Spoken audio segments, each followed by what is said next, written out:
Bonjour à tous les handicapés des reviews. Aujourd'hui, je vais juste parler d'une review que j'avais faite auparavant sur un serre-tête Takstar que j'avais payé, je crois, 23 ou 24 euros. Donc, ça avait mis un temps fou à venir parce que ça venait de Chine, avec une capsule soi-disant de très très haute qualité, etc. Et mon cul, c'est du poulet. Et donc, forcément, à la sortie, ça donnait un son, on va dire, assez merdique. C'était surtout sur tout ce qui était les sibilances, ça faisait, bon, bref, c'était pas très bon. Qui plus est, en plus de ça, il y avait du souffle. Et il fallait un traitement énorme derrière pour obtenir quelque chose de bon. J'ai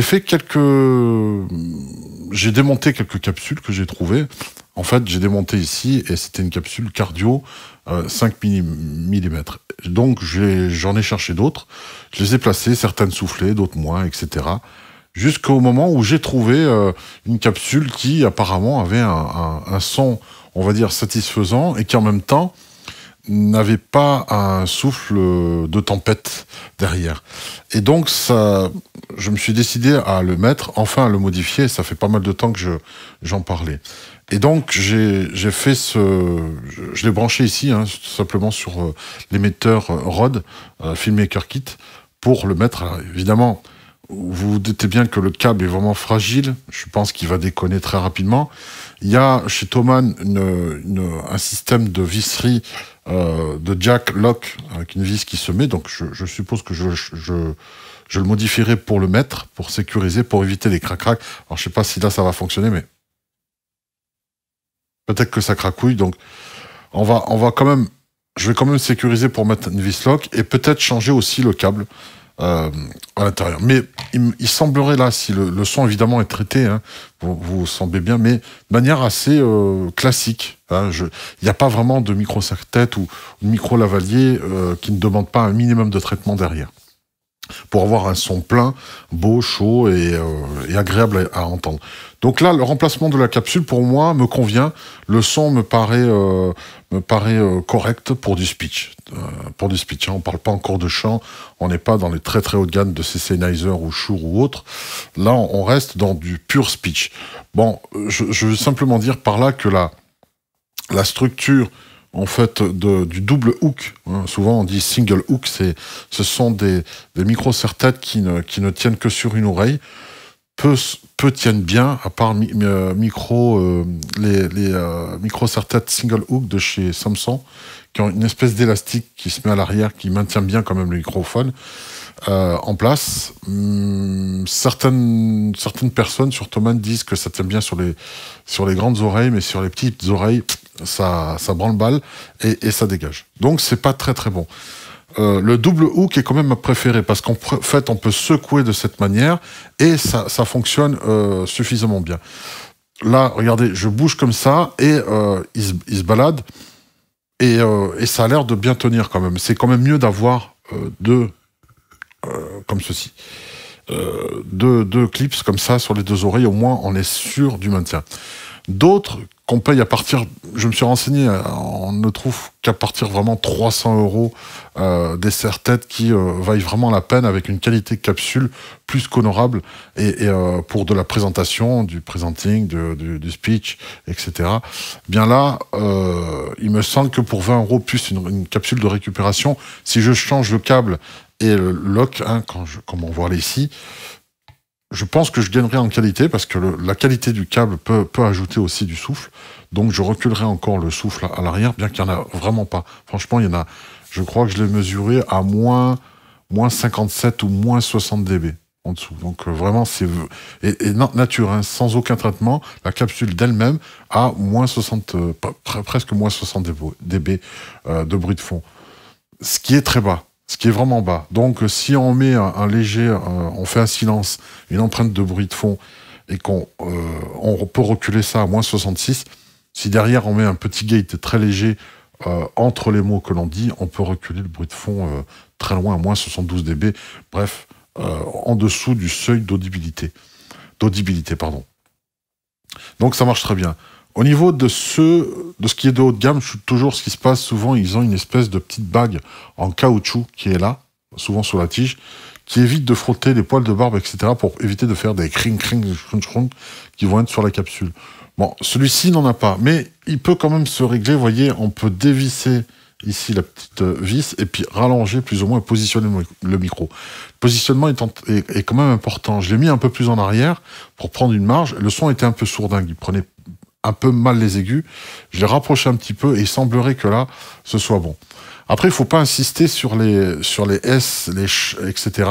Parce que au niveau des hautes fréquences, les petites capsules 5 mm montent assez mal dans les aigus. Donc il faut quand même booster avec des exciters pour essayer de resynthétiser artificiellement les aigus, mais sinon ça le fait bien. En tout cas, là, vous entendez le son traité, et il me semble qu'il est loin d'être dégueulasse, très honorable. En tout cas, moi, ça m'est revenu à moins de 30 €, et ça me convient bien pour du speech. En comparaison de ce que je vais vous présenter tout à l'heure, qui est juste une horreur, et on va voir. On va voir tout de suite l'erreur que j'ai faite d'avoir acheté de manière économique le Rode, le headset pour Rode adapté au micro lavalier. On va voir ça tout de suite. Alors nous voilà de retour pour ce Rode, ici. Donc j'avais acheté ce headset. Et on va voir ensemble, désolé, je dis la vérité, je le recommande vraiment pas. C'est de l'argent jeté par les fenêtres. Je l'ai pris par acquis de conscience, vraiment, par rapport à headset. C'est vrai que les capsules sont très bonnes, hein, de chez le micro lavalier de chez Rode. Le micro lavalier est très très bon. Et donc, il y avait la possibilité de mettre ce micro lavalier, de le clipser, en fait, sur ce headset. C'est-à-dire que ce headset permet de transformer les micros lavaliers de chez Rode en micro headset comme ça. Mais on va voir que c'est très très mal pensé. Alors il y a 3 types de boîtes. Il y a le small, le medium et le large. S, M et L. Ça c'est le L. Donc c'est le plus large. Et la photo change. Hein. Donc quand c'est le small, la petite, c'est une petite fille. Quand c'est le medium, c'est une femme. Et là c'est un homme, c'est le large. Et franchement, pour du large, eh bien ça emmène pas large. C'est le cas de le dire. Ah, je vous le sors, voilà comment ça se présente. C'est simplement un système, on peut le voir là, on a un clips à l'avant là pour mettre la capsule lavalier, et ici une petite attache où on glisse le fil lavalier. Donc je vous montre, hein, c'est pas compliqué. On peut clipser comme ça. Je sais pas si vous allez entendre le bruit, mais ouais, ça fait un petit clip, et du coup, on peut attacher le micro lavalier au bout. D'accord? Voilà. Ça, c'est le principe. Voilà, c'est le principe d'attache. Et ensuite, derrière, ce qu'il faut faire... Bon, évidemment, il faut enlever la pince. Hein. D'ailleurs, je vais le faire tout de suite pour que vous montrez. Voilà, hop. Voilà. Mais c'est là où je ne comprends pas. Et c'est là qu'on se dit que les ingénieurs de chez Rode, qui sont australiens, je suis désolé, mais ils sont vraiment pas intelligents. C'était ni fait ni à faire. Alors, le principe, c'est qu'il faut clipser comme ceci. Voilà, là, on a entendu le clip. Et puis ensuite, il faut faire quelques tours, là, ici, voilà, pour attacher le fil derrière. Donc déjà, en fait, c'est très petit. Il faut le clipser dedans et ensuite le mettre. Mais regardez un petit peu ce qui se passe. C'est que là, ce qu'ils ont fait de stupide, c'est qu'ils auraient pu mettre le fil tout autour. J'ai essayé de le mettre autour, hein. Après, sur l'oreille, ça prend beaucoup de place, etc. Mais le problème, c'est qu'au niveau esthétique, c'est vraiment pas beau. Parce qu'on se retrouve avec non seulement au niveau de l'oreille, la tige, et du câble qui passe en dessous. On le voit donc 2 fois. Ils auraient pu faire l'économie en faisant passer en dessous. Vous voyez ici, ça ne passe pas au-dessus, ça passe bien en dessous de l'oreille. Ils auraient pu faire la même chose ici. Au lieu de mettre au-dessus comme ça, on passait directement la tige en dessous. Et on n'avait qu'un seul ensemble, câble et tige en même temps. Ce qui était quand même beaucoup plus discret. Voilà ce que je leur reproche. On voit 2 fois, on voit la tige sur la joue et on voit le fil parcourir le long de la joue en dessous. C'est vraiment pas discret. C'est vraiment pas discret. Regardez un peu. C'est vraiment laid. Voilà. Et je l'ai acheté, même si j'avais vu la boîte, je pensais vraiment qu'on pouvait passer par-dessus. Donc en fait, ils vous vendent en réalité le clip qui va bien avec leur micro lavalier. Ce clip-là, en particulier, qui va bien.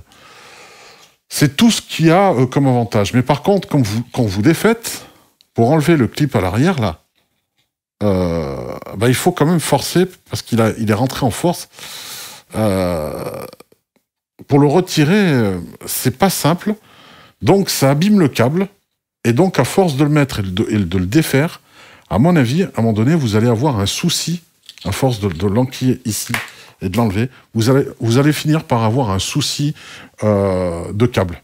Et donc, des défauts de contact, et donc de fonctionnement. Et c'est pas bon. En plus, pour un large, c'est vraiment étroit. J'ai dû l'élargir et tout pour le mettre dans ma tête. Donc, c'est le plus gros de chez Rode, et c'est pas bon. Voilà, je vais finir simplement en vous disant que je suis très content du changement de cette capsule. Pour le Takstar, ça m'a coûté moins cher que cet appareil-là, hein, qui m'a coûté 25 € pour une tige de fer terraformée. C'est franchement pas terrible. Merci à tous les handicapés des reviews, et au revoir.